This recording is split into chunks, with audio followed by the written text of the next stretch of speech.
안녕하세요. 저는 40대 아줌마이고 아들 하나와 같이 살고 있습니다. 저는 재혼을 했었습니다. 이번 사연에서 그 얘기를 좀 해볼까 해요. 잘 키운 아들 하나 건사하길 바라는 게 저의 유일한 삶의 목표인데 이번에 처음으로 위기를 좀 겪었어요. 이런 곳에 사연을 쓰게 될 줄 몰랐는데 처음 쓰는 사연이 좋지 못한 내용이라 씁쓸하네요. 그래도 제 이야기가 누군가에겐 공감으로 와닿지 않을까 싶어요. 좋은 말, 좋은 글이 없더라도 비슷한 고민만 보면 알게 모르게 위로가 되잖아요. 저도 다른 사연자분들 글을 보면서 위로 많이 받았거든요. 부디 제 글도 누군가에게 위안이 될 수 있었으면 좋겠네요. 제가 30대일 때 남편이 대장암으로 일찍 세상을 떠나 일찍 외롭게 살았어요. 그래도 제게 착한 아들이 하나 있었는데 그게 저의 유일한 버팀목이었습니다.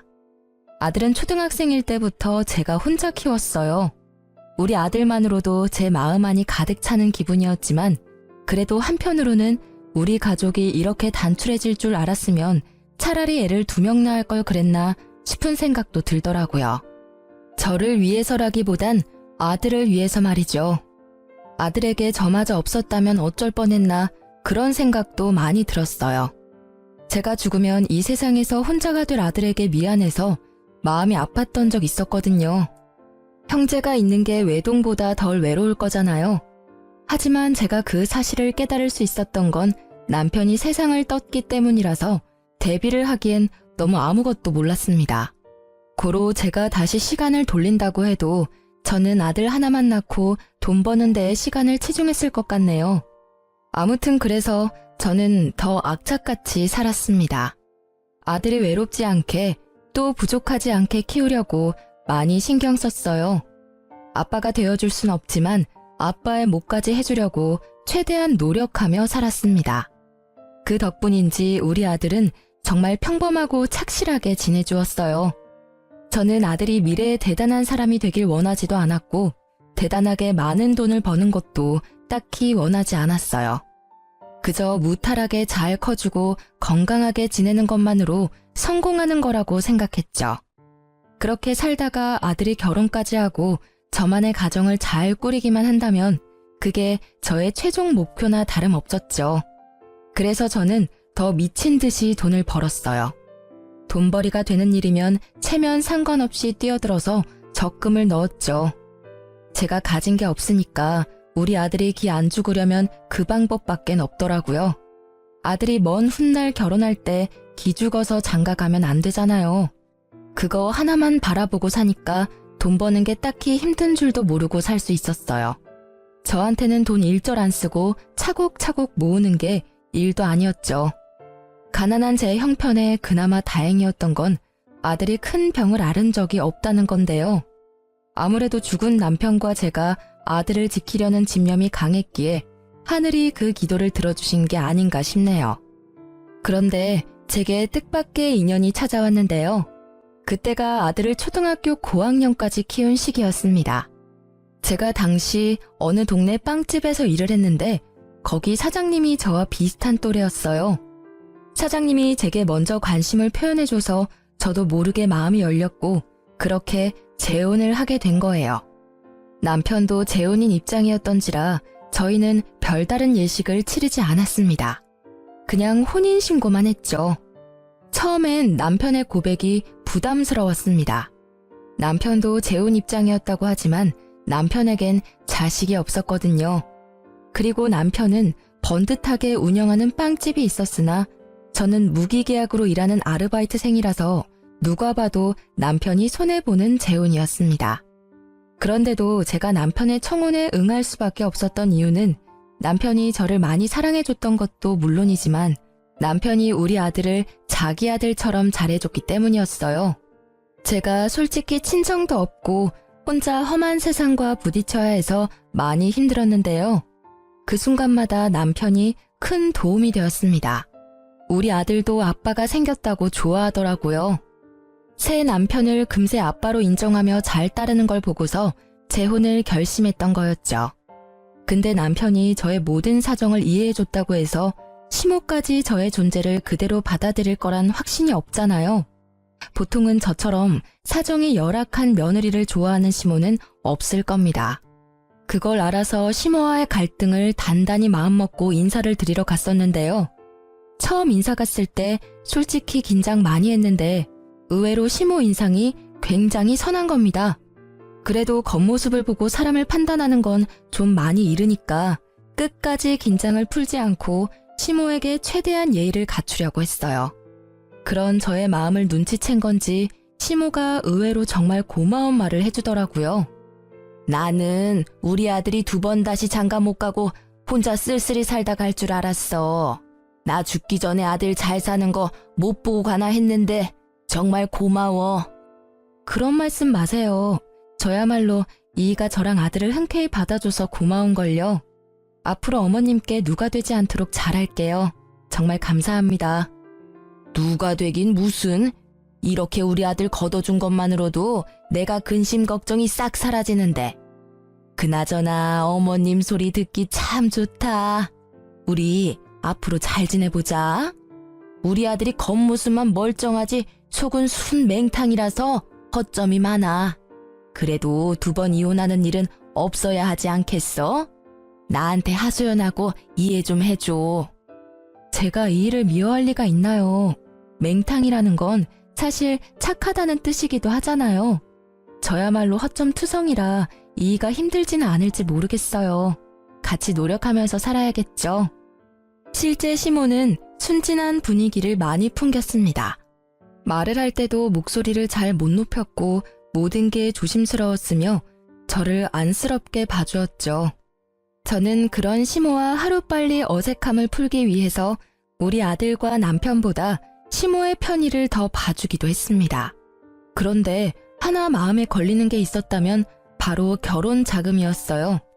저한테 목돈이라고 할 만한 돈은 우리 아들 장가 갈 때 주려고 몇 년째 모으고 있던 적금뿐이었습니다. 그런 사정을 남편이 알고 있거든요. 그래서 제가 그 부분에 고민을 나누려고 조심스레 말을 꺼냈더니 남편이 저보고 돈 낼 필요 없다고 하더라고요. 자기 명의로 된 집이 이미 있는데 뭐하러 돈을 쓰냐면서 그냥 자기 집에 들어와 살면 된다고 하더라고요. 자기 명의로 된 집이 이미 있는데 뭐하러 돈을 쓰냐면서 그냥 자기 집에 들어와 살면 된다고 하더라고요. 그런 뜻으로 말한 거 아니야. 결혼은 같이 하는 건데 나도 돈을 내긴 해야지. 어떻게 당신 손해보는 재혼을 하겠어. 내가 집까지 하는 건 힘들 것 같아서 혼수 때문에 의논하려고 했던 거야. 우리 아들만 생각하기로 했잖아. 그러려고 악착같이 살아온 거 아니었어? 우리가 나중에 이 일을 하고 있을지 어떻게 될지 모르는데 우리 재혼 때문에 아들 미래에까지 피해가 되면 안 되잖아. 제 아들을 생각하는 남편의 마음은 엄마인 저마저도 감동할 정도였어요. 저보고 계속해서 아들 결혼 자금 모으라고 자기 일하는 곳에 저를 정식 직원으로 받아주기까지 했습니다. 결혼했어도 월급이랑 근로복지 혜택까지 챙겨주었죠. 그런 고마운 남편의 마음 덕분에 저는 재혼하는 데에 돈을 거의 안 들이게 되었습니다. 그렇다고 받기만 할 순 없었어요. 저는 우리 아들한테 드는 돈만큼은 제가 책임지려고 했어요. 일부러 아들 학교에 필요한 돈이나 개인적인 용돈 등 그런 부분은 남편한테 말조차 안 했습니다. 하지만 남편이 그걸 미리 눈치채고서 저 몰래 아들한테 용돈을 주더라고요. 너무 미안해서 남편과 가게에 단 둘이 있는 시간을 이용해 남편에게 얘기를 한 적도 있었어요. 우리 아들 신경 써줘서 너무 고마운데 애 용돈 안 챙겨줘도 돼. 내가 이미 주고 있는데 뭐하러 2번 줘. 애 버릇 들면 어쩌려고. 버릇 들 만한 애가 아니던데 뭘. 그리고 이젠 내 자식이기도 해. 내가 내 자식한테 용돈 주고 싶다는데 왜 그래? 이러면 나 당신이랑 아들 사이에서 소외받는 것 같단 말이야. 전 남편을 여의고 아들 앞에서 늘 대담한 엄마인 척했지만 사실 저도 사람인지라 늘 무섭고 힘들고 의지할 곳이 필요했거든요. 지금 남편을 보면서 하늘이 저를 불쌍하게 여겨 천사를 보내줬다는 생각까지 했었어요.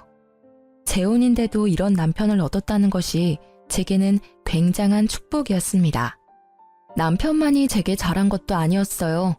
시모마저도 제게 많은 노력을 보여주셨어요. 시댁에 가면 시모가 제 손에 물 한 방울 안 묻히게 하려고 얼마나 노력해주는지 모릅니다. 정말 몸둘 바를 모를 정도였죠. 재혼을 하고 나니 제게도 기댈 수 있는 가족이 생겨서 그런가 어느 순간부터 마음이 꽉 찬 느낌을 받기도 했어요. 그리고 시모는 나이가 많은데도 불구하고 참 정정하셨는데요. 혼자서 경로당도 잘 놀러 가시고 시장도 잘 보고 하더라고요.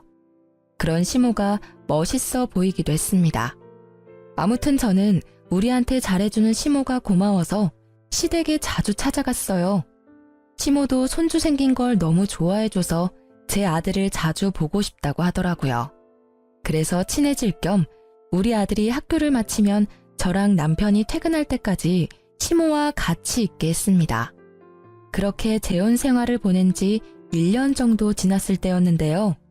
저랑 남편의 결혼 기념일이 다가왔는데 시모랑도 같이 기념을 하고 싶더라고요. 저랑 남편과 아들이 잘 지낼 수 있었고 만날 수 있었던 건 시모의 도움도 컸기 때문이죠. 그래서 당일 시모한테 연락을 했거든요. 근데 전화를 안 받으시더라고요. 아들한테 연락을 해봤더니 시모가 화장실에 있다고 해서 굳이 2번 연락 안 하고 바로 시댁으로 향했어요. 제가 남편보다 일찍 마쳐서 장을 본 후에 혼자서 시댁을 찾아갔습니다. 그때 우리 아들이 이제 사춘기라 그런지 시모 보러 잘 안 가려고 했었거든요. 그날은 제가 따로 연락해서 시댁에 가 있으라 했기 때문에 아들 혼자 시댁에 먼저 가 있는 참이었어요. 아들이 좀 귀찮고 싫어하는 티를 냈으나 기념일이니까 어쩔 수 없이 저희 말을 따라준 거죠. 도착하고 저는 시댁의 비밀번호를 알고 있어서 알아서 누르고 들어갔습니다. 그랬더니 예상치 못하게 옷 하나 걸치지 않은 시모를 마주치고 말았어요. 시모도 놀랐겠지만 저도 너무 놀라서 순간 주저앉을 뻔했습니다. 어머 깜짝이야. 넌 왜 초인종도 안 누르고 들어오니? 죄송해요. 연락드렸는데 어머님이 안 받으시길래 바쁜 줄 알고 그냥 들어왔죠. 그런데 왜 속옷바람으로 계세요? 아, 그랬니? 나야 뭐 목욕하고 나오는 길이니까 그렇지. 시모가 처음에 저를 보자마자 굉장히 험악한 표정을 지었는데요. 한 번도 시모의 그런 모습을 본 적이 없어서 순간 잘못 본 줄 알았습니다. 제가 엄청 잘못한 기분이라 더 찔리기까지 했어요. 근데 제가 더 당황스러웠던 건 우리 아들이 거실에 떡하니 TV를 보고 있는 상황인데도 시모가 아무렇지 않게 자연인 상태로 돌아다니더라고요. 아무리 가족이라고 해도 이런 게 이해될 수 있는 상황인가요? 심지어 시모는 자기 차림새가 그 모양인 걸 부끄러워하지도 않는 것 같았습니다. 저라면 남이 있는 데서 그 상태로 밖에 나오지도 않았을 거예요. 근데 시모는 그대로 계속 서 있더라고요. 심지어 표정까지 온화해지면서 제 손에 들려있는 짐을 들어주려고 다가오는 겁니다. 어쩜 저렇게 천하태평할 수 있는지 모르겠어요. 외부인이 있으면 옷부터 입는 게 먼저 아닌가요? 저도 모르게 제 마음이 더 급해져서 시모한테 살짝 언성을 올리고 말았습니다. 어머님, 이건 제가 알아서 할 테니까 옷부터 입고 오세요. 애도 보고 있는데 뭐 하시는 거예요? 좀 있으면 남편도 올 거라고요. 제 아들 나이가 아직 어리긴 해도 이제 곧 중학교를 올라갈 날을 앞두고 있었어요. 한참 사춘기 들어갈 시기라서 시모의 이런 조심성 없는 부분이 좀 예민하게 느껴졌습니다. 아, 이거 다 늙은 몸뚱어리인데 뭐 이상할 게 있다고. 조그만 애들은 이상한 거 하나도 몰라. 네 남편도 이렇게 키웠는데 뭘. 옛날에는 이런 게 다 당연했어. 요즘 엄마들이 예민한 거야. 정말로 제가 예민한 건가요? 시모는 뭐가 잘못된 건지 몰라서 능청스럽게만 행동했는데요. 그래도 제가 계속 옷 입을 걸 권유했더니 겨우 방으로 들어가더라고요. 기분이 정말 나빴습니다. 자기 아들 그렇게 키웠다고 제 아들까지 몹쓸 걸 보여줄 필요는 없잖아요. 옷 갈아입고 나온 뒤 장난스럽게 웃으면서 제게 사과를 해왔지만 제 기분은 그래도 나아지지 않았어요. 너무 이상하리만큼 찝찝했습니다. 일단 시모가 처음에 저를 보고 굉장히 험악한 표정을 지었었는 게 머릿속에서 잊히지 않았어요. 너무 착한 시모 같지 않던 모습이라 순간 잘못 본 줄 알았습니다. 아무튼 그 이후로 시모는 아까 본 낯선 모습이 착각이었다는 걸 알려주듯이 평소처럼 상냥하게 행동했어요. 제가 장봐온 걸 먼저 정리하면서 주방을 기웃거렸죠. 시모가 잠깐 정신 팔린 사이 저는 아들한테 다가가 시모에 대한 태도를 직접적으로 물어봤어요. 할머니가 평소에도 이랬냐고 물어보니까 아들이 고개를 끄덕이는데 정말 그때 간 떨어지는 기분을 느꼈습니다. 그러면서 아들이 주방에 있는 시모 눈치 보며 말을 이었는데요. 아들이 할머니 집 가기 싫다고 했던 이유 중 하나가 이거라고 하더라고요. 시모한테 직접적으로 불편하다고 말했는데도 시모는 그 특유의 능청스러운 말솜씨로 아들의 의견을 묵살해온 듯 했습니다. 그래도 시모가 시키는 대로 시댁을 한동안 찾아왔던 것도 시모가 좋아서라기보단 시모가 맛있는 걸 해주니까 작년 반개월 정도는 민망한 거 참고 시댁을 왔다고 하더군요. 시모가 인스턴트 식품을 엄청 잘 사줬다고 하더라고요. 할머니 집에는 맛있는 거 많아. 한 번도 안 먹어본 간식까지 할머니가 사주던데? 아들이 할머니 냉장고에는 물보다 음료수가 더 많다는 소리까지 하길래 그게 무슨 소리인가 싶어서 주방에 가 냉장고를 확인했습니다. 그런데 정말로 이런 냉장고가 있을 수 있나 싶었어요. 먹을 거라곤 온통 냉동식품, 통조림, 빵뿐이었습니다. 확실히 물보다는 아이들이 좋아할 만큼 음료수가 더 많았어요. 그리고 이제 보니 아직 정리되지 않은 쓰레기 쪽에 배달 음식 쓰레기가 정말 많더라고요. 냉동식품뿐만 아니라 우리 아들한테 배달까지 시켜주는 것 같았어요. 자식까지 있는 어른의 집이라고 하기엔 정말 경악스러웠습니다. 그 사이 시모는 제가 장본 것을 뒤적거리더니 고개를 절레절레 저으며 한 소리 했어요. 애가 있는데 겨우 소고기만 사왔어? 애들은 이런 거 잘 안 먹을 텐데. 이러면 애들 성장 속도가 느려진다고. 애들이 밥 숟가락을 안 드는데 어디 키가 크겠어? 대체 저게 무슨 말인지 시모는 애초에 제 대답을 들을 생각으로 묻는 게 아니었습니다. 이미 자기만의 답을 정해놓고 아들한테 직접 물어봤어요. 시모가 우리 아들한테 피자 먹겠냐고 권유를 했는데 그 뉘앙스가 한두 번이 아니라는 게 느껴지더라고요. 그때 아들은 고민하다가 제 눈치를 보더니 고개를 절레절레 저었습니다. 그러니까 시모가 그 사실을 눈치채고 저한테 잔소리를 하는 거예요. 애들은 먹고 싶은 거 먹으면서 커야 돼. 나중에 어른 돼서는 이런저런 이유 때문에 더 못 먹어. 당연히 가끔씩 먹죠. 근데 아무래도 기름지고 몸에 안 좋으니까 너무 자주 먹는 건 좀 그렇잖아요. 말 들어보니까 엊그제도 피자 먹었다고 하던데요. 너 생각보다 팍팍한 타입이구나. 애가 스트레스 받겠네. 너무 그렇게 간섭하고 살면 나중에 애한테 원성 들어. 시모가 무슨 생각으로 그런 소리를 하는지는 알아요. 한참 어린 손자라고 생각하니까 뭐든 다 사주고 싶고 먹이고 싶겠죠. 하지만 그게 잘못된 방식이라면 부모 되는 입장에서 상당히 곤란하잖아요. 솔직히 말하자면 제 교육 방식과 많이 달라서 좀 마음에 안 들었습니다. 게다가 시모가 아들 문제로 저한테 이래라 저래라 참견할 줄도 몰랐어요. 그런데 그게 시모의 이상한 고집으로 이어질 거란 생각도 못했습니다. 시모는 무슨 옥이라도 생긴 건지 그날 저와 약간의 신경전 이후 적극적으로 제 아들한테 참견하기 시작했어요. 마치 저한테서 자기 손주를 해방시켜 주려는 듯 행동을 취했습니다. 제가 자리만 비우면 시모가 아들한테 제 험담 비슷한 걸 했어요. 엄마가 이런 거 못하게 하지? 이 할머니 집에 오면 얼마든지 할 수 있고 놀 수 있고 먹을 수 있어. 다른 애들은 다 그렇게 사는데 내가 보기엔 네 엄마가 너무 팍팍한 것 같아. 이러면 친구들 사이에서도 뒤처지지 않아?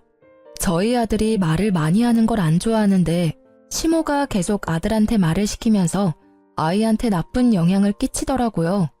그래서 웬만하면 제가 아들에게 굳이 시댁 가보라고 시키지 않았어요. 아들도 오히려 편해하더라고요. 시모가 저한테 전화해서 아들 얘기를 해도 친구랑 놀러가서 집에 없다고 말하며 시모와의 약속을 피하게 만들었어요.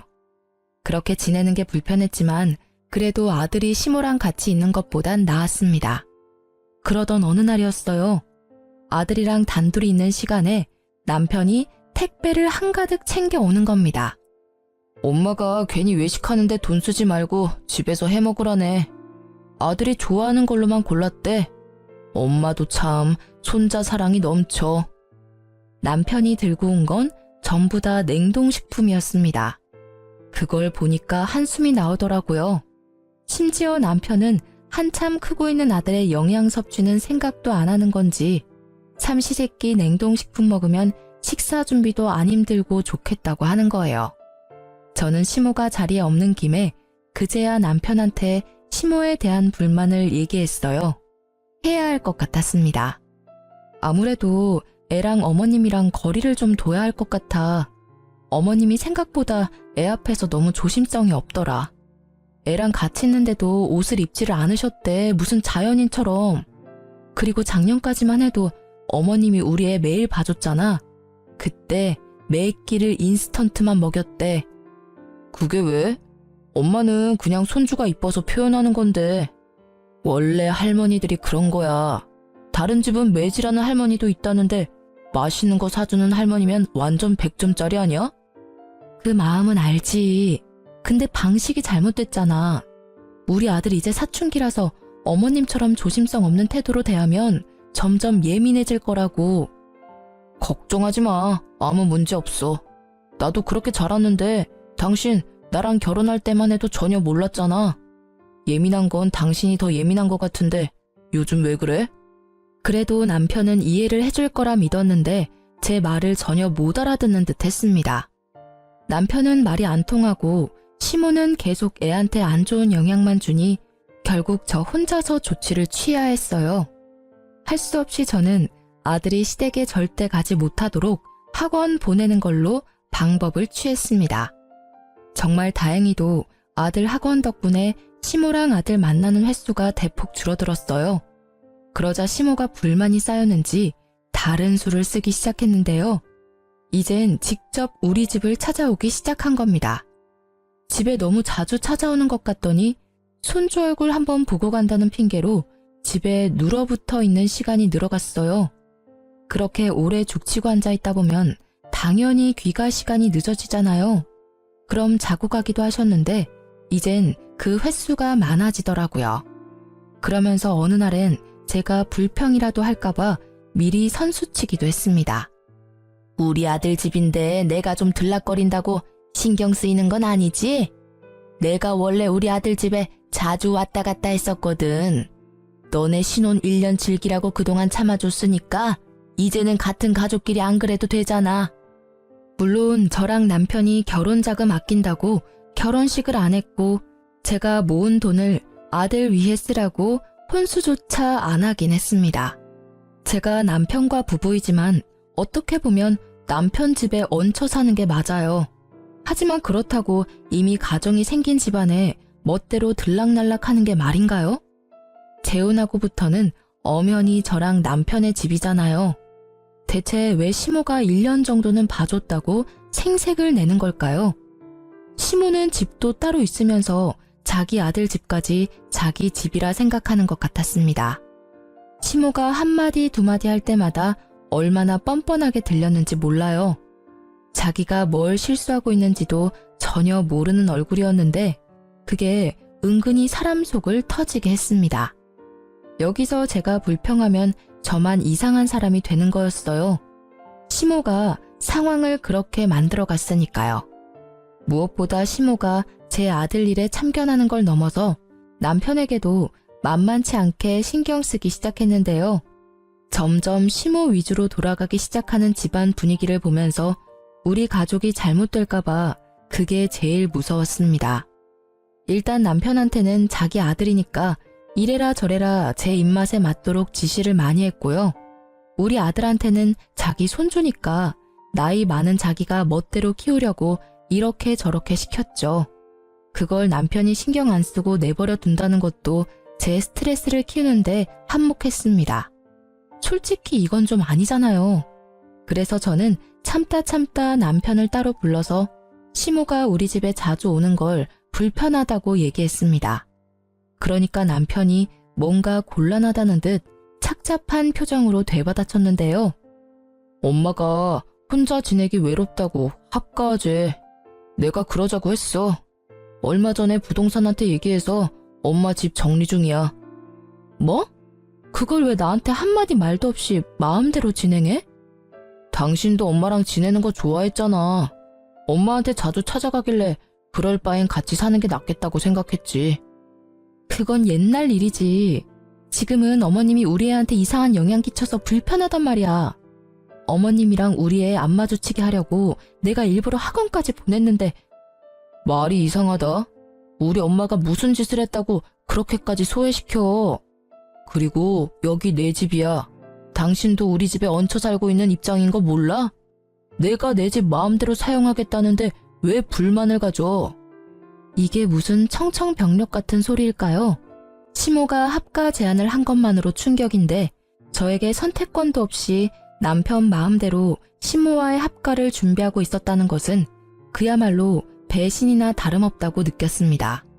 이것도 제가 예민한 걸까요? 남편은 어차피 우리 둘 다 일하러 나가는데 아들이 혼자 집에 있으면 저녁 챙겨줄 사람 없으니까 시모가 있는 게 좋지 않냐고 하더라고요. 남편이 우리 아들을 생각하는 방향과 제가 우리 아들을 생각하는 방향이 점점 크게 달라지는 것 같아서 곤란했어요. 당신이야말로 말 서운하게 하네. 나랑 우리 아들이 얹혀 산다고 생각했던 거야? 그래, 맞는 말인데 그래도 당신은 우리를 가족으로 생각하고 함께 사는 거라고 말해줄 줄 알았어. 뭐 어찌됐든 우리 애도 이제 중학생인데 누가 간섭하는 거 스트레스 되거든? 어머님이랑 절대 못 붙여놔. 당신이 말 못하겠으면 내가 어머님한테 가서 말씀드릴게. 남편과 싸우는 한이 있더라도 절대 합가는 막아야 했어요. 그래서 시모를 정말로 찾아갈 생각이었는데요. 그럴 필요가 없었습니다. 우리 싸우는 모습을 마침 집에 들어오던 시모가 다 듣게 되었거든요. 저랑 남편은 시모를 발견하고 무척 당황했어요. 남편이 뒤늦게 시모를 챙기려고 했는데 시모가 성난 얼굴로 남편을 밀치며 들어오더니 제게 성을 냈습니다. 네가 날 아주 짐짝 취급하는구나. 무서워서 못 살겠네. 내가 어디 네 아들 잡아먹을까봐 그러는 거니? 그동안 속으로 나를 끔찍하게 욕했겠네. 늑다리 할망구가 어줍잖게 가족이라고 설쳐대서 보기 싫었겠다. 그래, 네 소원대로 내가 꺼져줄게. 시모는 그대로 삐쳐서 집을 나가버렸습니다. 남편이 이 모든 게 저 때문이라고 생각이 들었는지 화가 나서 저를 째려보다가 시모를 쫓아나갔어요. 그리고 그날 남편은 시모를 달랜다고 시댁에서 잠을 잤죠. 결국 합가 얘기는 더 꺼내지 못했습니다. 그러는 동안 시댁 정리는 멈추지 않고 계속 진행이 되었어요. 합가를 앞두고 마음이 너무 심란했습니다. 결국 같이 사는 방법밖엔 없는 것 같은데 이게 혹시 저만 스트레스인 건가 싶어서 아들의 의견이라도 묻고 싶었어요. 그날 밤 아들이 잠자리에 들기 전 아들 방에 찾아가 대화를 좀 나눴습니다. 그러다 아들 입을 통해서 알게 된 당황스러운 사실이 있었어요. 이건 제가 전혀 예상하지 못했던 일들이었습니다. 아들이 제게 말을 할까 말까 망설이다가 겨우 해준 얘기였거든요. 사실 할머니가 엄마 모은 돈을 자꾸 탐내는 것 같아. 나 할머니 싫어. 할머니가 계속 엄마 몰래 엄마 적금 통장 비밀번호도 알아오라고 해. 뭐라고? 그게 무슨 소리야? 할머니가 너한테 엄마 통장 얘기를 했었어? 왜? 할머니가 돈 필요하대? 아니, 나 결혼할 때 되면 어차피 아빠 명의로 된 재산이랑 집 내가 다 받을 텐데 엄마가 모으고 있는 결혼자금으로 미리 보답해야 되는 거 아니냐고 하던데 아빠 재산 그냥 꿀꺽할 생각이냐면서. 그럼 나쁜 자식 되는 거라고. 저는 말씀드렸다시피 결혼할 때 남편한테 아들의 결혼자금 모으고 있다는 소리를 한 적이 있습니다. 그 돈을 위해서 남편이 결혼자금 따로 안 쓰도록 예식도 안 했고 오히려 월급을 챙겨줬다고 했잖아요. 근데 그게 정말 아낄 수 있도록 놔둔 게 아니라 뒤에서 몰래 뺏을 궁리를 하고 있었나 보더라고요.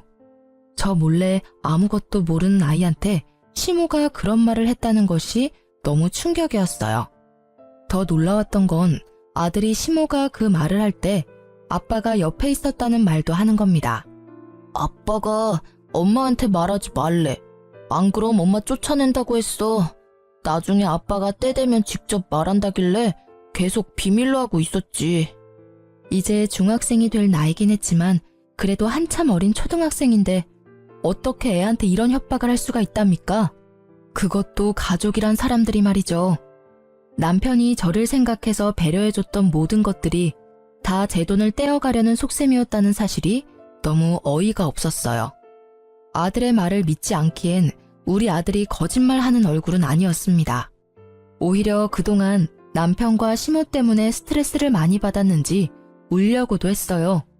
저는 그 이후로 이 재혼 생활을 청산해야겠다고 결심을 내렸습니다. 제 아들을 위해서 그게 맞는 길이라 생각했어요. 아들이 할머니랑 아빠가 무섭다고 하는데 어떻게 좋은 가족이 될 수 있겠습니까? 이혼을 마음먹은 저는 그날부터 변호사 사무실을 몰래 알아봤어요. 왠지 합의 이혼은 남편이 안 받아줄 것 같아서 무조건 소송하려고 남편의 꼬투리를 잡을 궁리도 계속했죠. 그래서 제가 선택한 방법이 시모의 합가를 받아주는 거였습니다. 어차피 시모가 집을 팔아넘긴 거라 합가를 할 수밖에 없는 상황이었지만 그걸로 남편한테 더 이상 트집을 잡진 않았어요. 합가를 시작하고 나서 시모는 제게 여전히 삐졌는지 말을 잘 안 걸었습니다.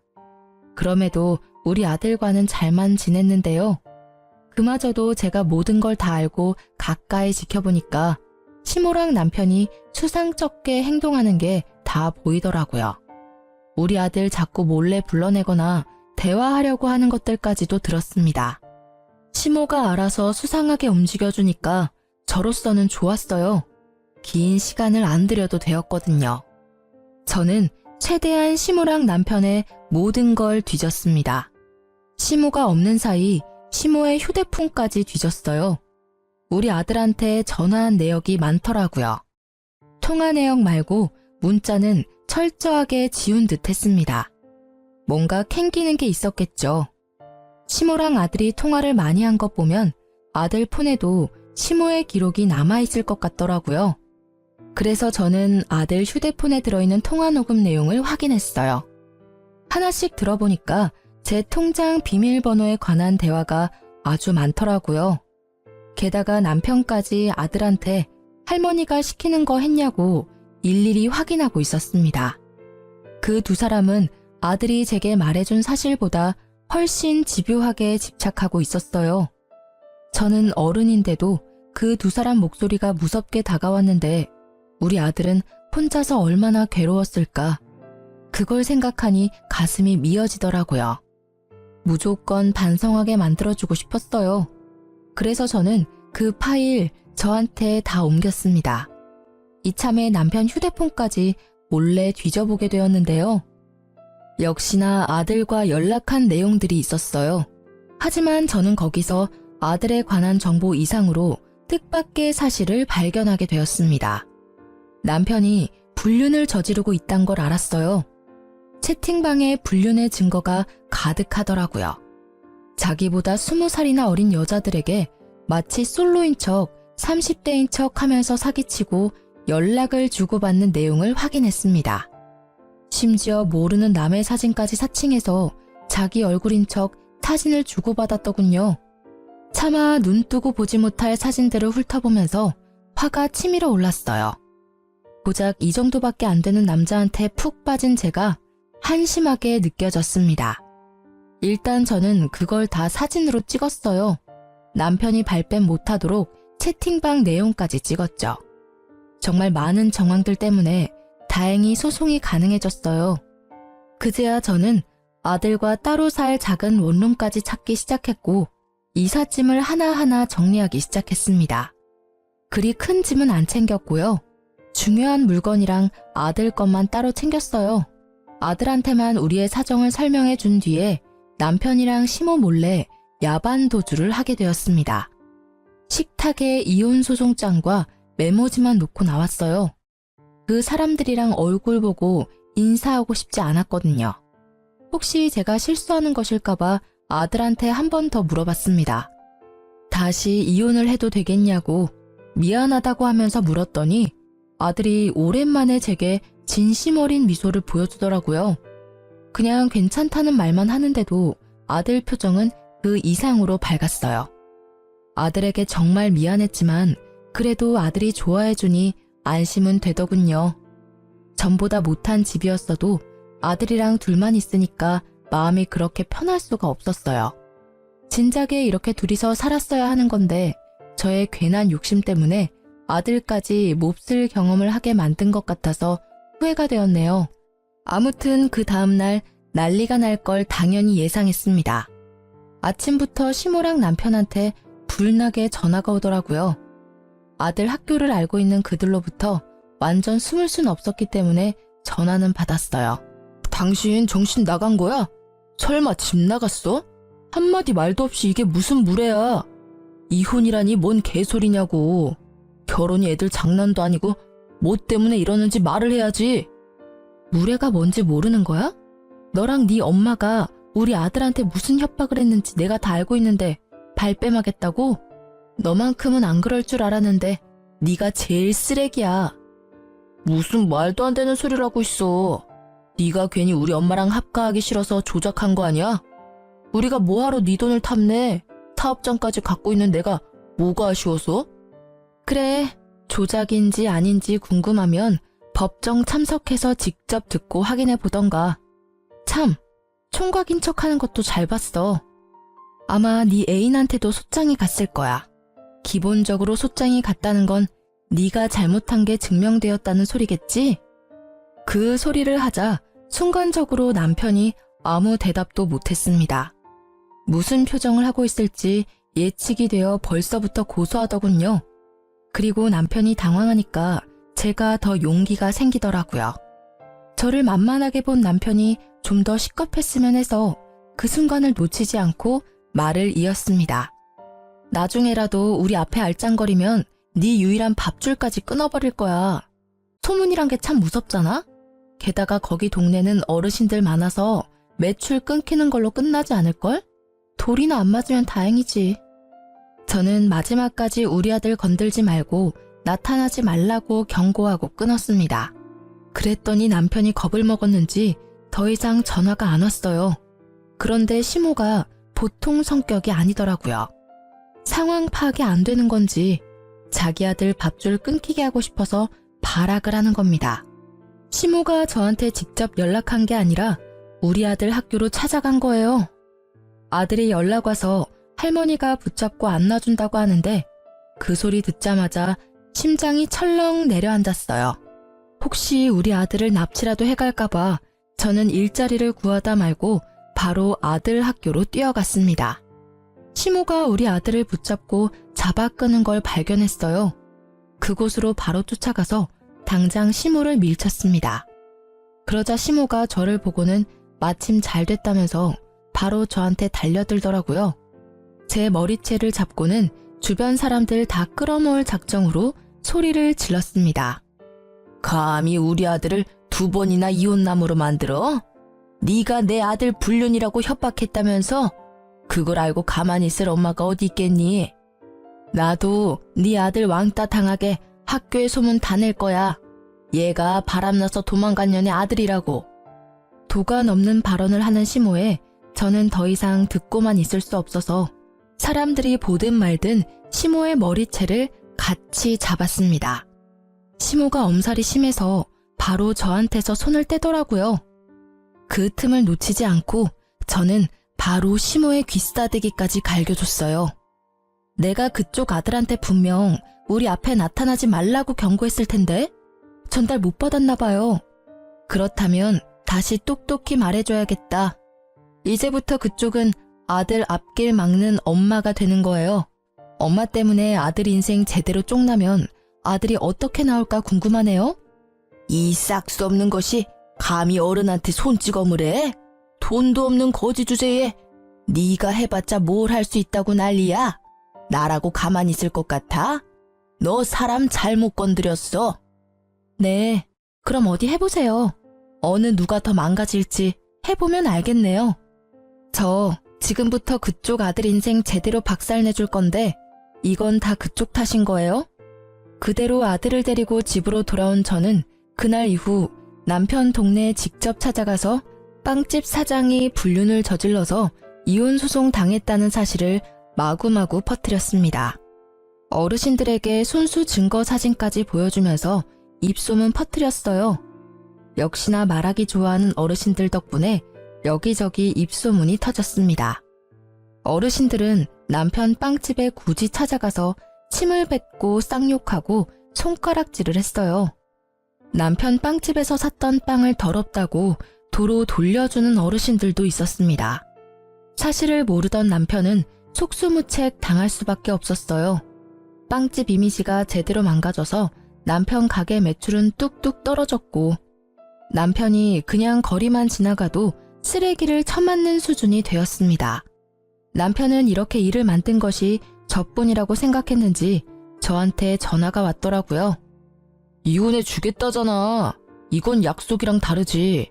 당신 때문에 동네에서 고개를 못 들고 다닌다고. 어떻게 한 입으로 두 말을 할 수가 있어? 내가 너한테 뭔 짓을 했다고. 넌 아무 짓 안 했지. 네 엄마한테 물어봐. 네 엄마가 갈 때까지 가보자는 식으로 나오길래 나도 갈 때까지 가주겠다고 약속했을 뿐이야. 우리 아들 학교 찾아와서 매달리는 건 진짜 아니잖아. 원망하고 싶으면 네 엄마를 탓해야 될 거야. 아마 남편이 시모한테 가서 엄청나게 따졌을 겁니다. 그럼 시모가 제 탓으로 화살을 돌리면서 변명을 하겠죠.